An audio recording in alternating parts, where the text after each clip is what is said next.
ससुरा में होई तोहर बहुते नुगति मती के दियल समार। अरे ऐसन बहुरा हवा से दिलवा लगवलू भले गौरा रह तू कुमार। अरे ऐसन बहुरा हवा से लगवलू भले गौरा रह तू।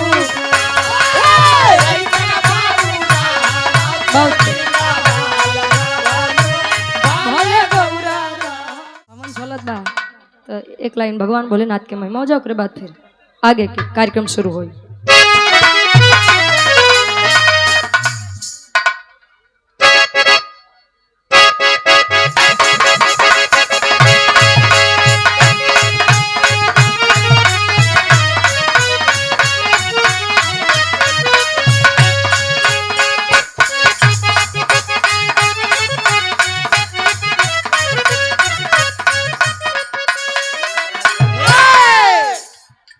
वैसे ही सावन के पावन महीना चलत बा डब्लू गुरुजी। कौन महीना? सावन के पावन महीना, भगवान भोलेनाथ के महीना।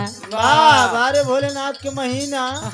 हाँ हो देखा इहो एक फैशन हो चला जात बा कि जे लड़का अपने माई बाबू के एक लोटा पानी पूछे बदे नहीं तैयार है, वो बेचारे चल जाते हैं देव घर में जल ढारे बदे।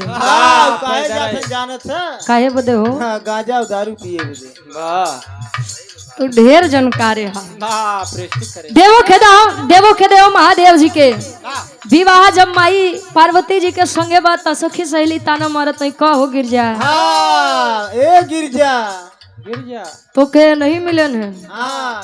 नहीं के राय के घर न पहिरे के कपड़ा है, दाढ़ी बनवाई पैसा नहीं। ए गिरजा जहाँ देखा बारे चल जाते समझाओ तई ताना में हना मारत है कैसे।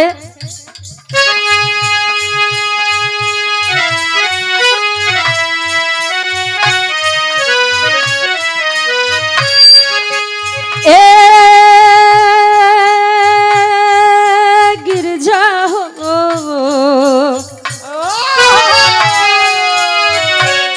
ए रानी हो ससुरा में होई तोहार बहुते नुगति मती के दियल समार। ससुरा में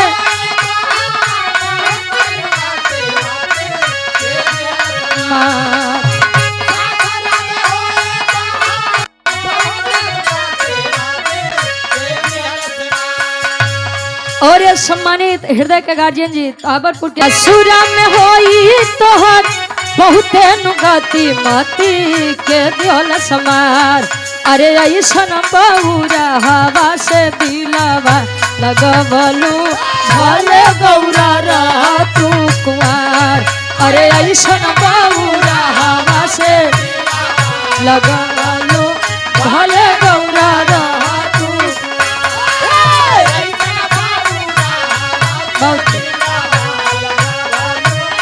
भले गौरा रह तू।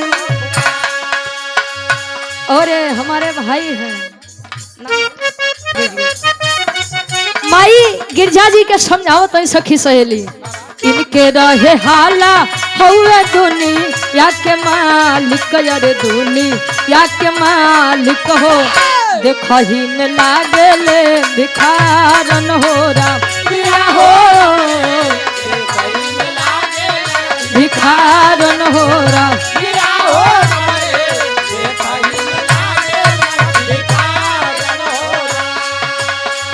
पहिने मृग छाला गाला साप वाक्य माला।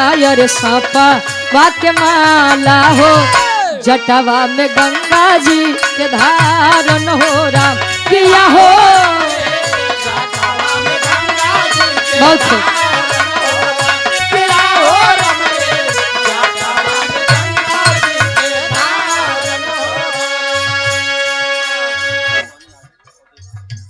और सम्मानित हृदय के हमारे गार्जियन जी अवधेश यादव जी सरोजा पब्लिक स्कूल ओहनी आजमगढ़ से ये हमारे गार्जियन जी के द्वारा कई हजार रुपए देकर सम्मान किया। एक बार आप लोग जोरदार ताली बजा के स्वागत और सम्मान कर दीजिए। बहुत खूब।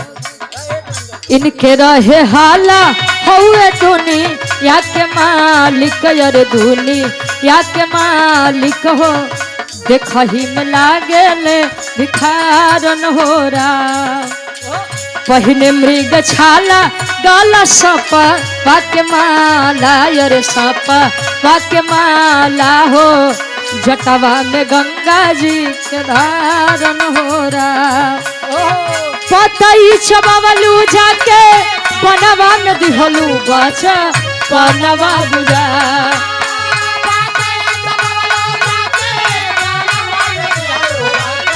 पनवा गुजा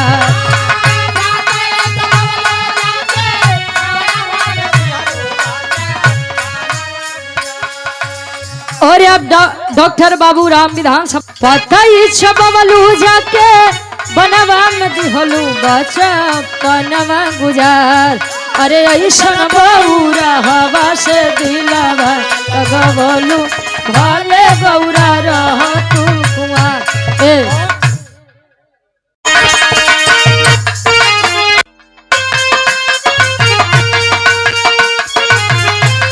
बहुत तो क्या बात है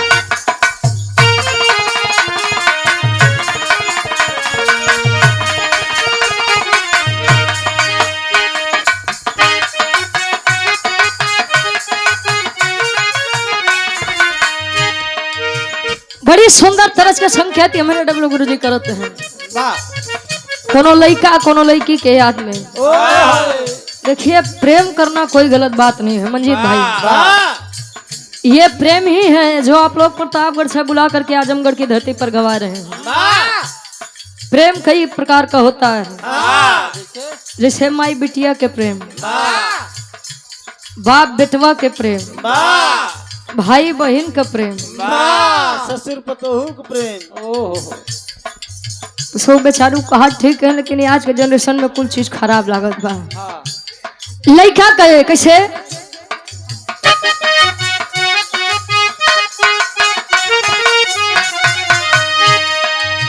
रतिया की जब रजनी गंधा फुलाई फुलाई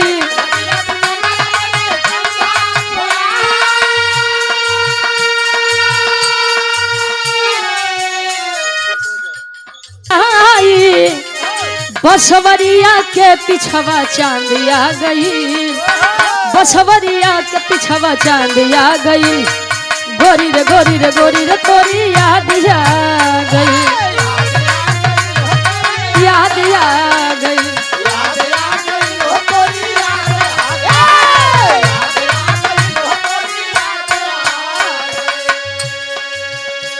इतमाला तरज का संकेत रहे लोग कहते हैं कि वैसे आज के जमाना में धुन तरज गाओ बड़ा मजबूरी के काम हो गया बा लेकिन आज के जनरेशन देखते हुए मजबूरी के साथे साथे बड़ा जरूरी भी बा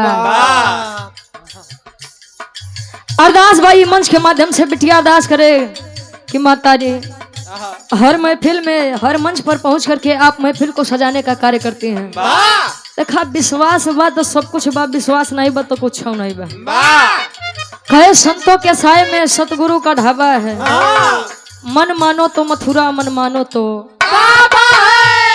काबा है मान ला तो देवी दो तो नहीं मानता अरदास भाई मंच के माध्यम से बिटिया अरदास करे कैसे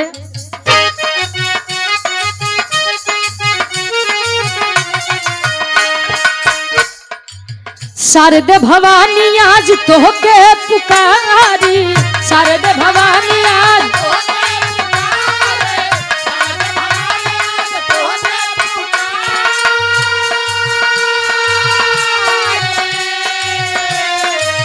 शारदे भवानी आज तोहके पुकारी बड़ी पवन मई हर के धाम भागई बड़ी पवन मई हर के धाम भागई माई हो तोहरी याद आ गई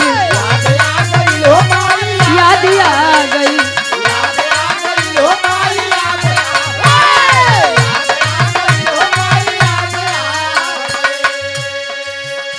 कहे शारदे भवानी आज तो के पुकारी बड़ी पवन मैहर के धाम भागई माई हो तो हरी याद आ गई।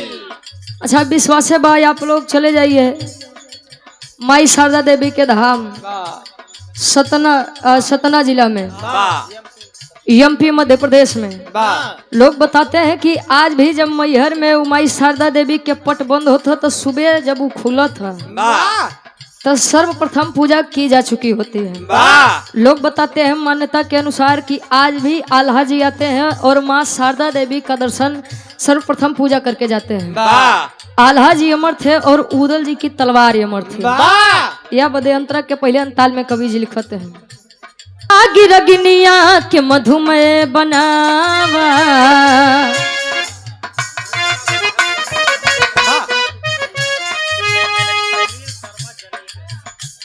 और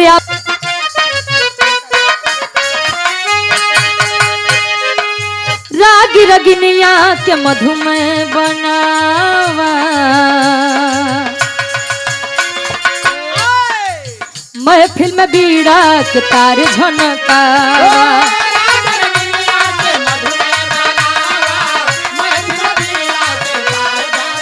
बहुत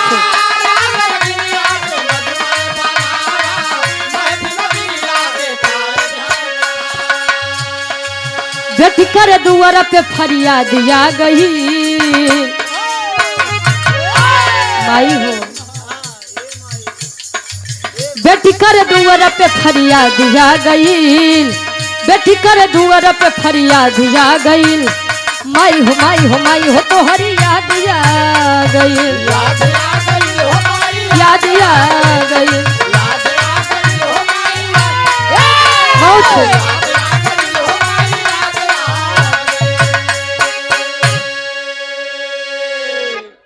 कहे बेटी करे दुआरा पे फरियाद आ गई अरे बाप माई हो तो हरी याद आ गई।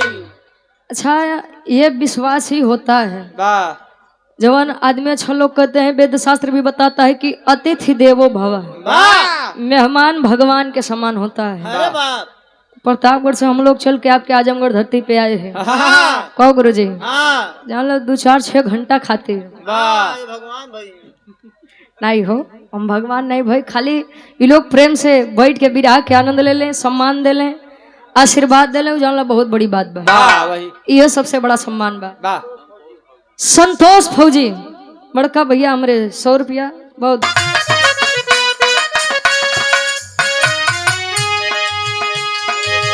गुरुवर बिहारी राम लाल हरसाए गुरुवर बिहारी राम लाल हरसाए चंद्रिका कवि के गीत सबके मन के भाए चंद्रिका कवि के गीत सबके मन के भाए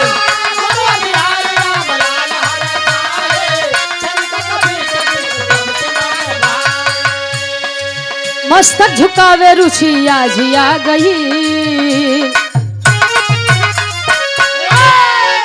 अरे मस्तक झुकावे रुचि आज आ गई अरे माई हो तो हरी याद आ गई।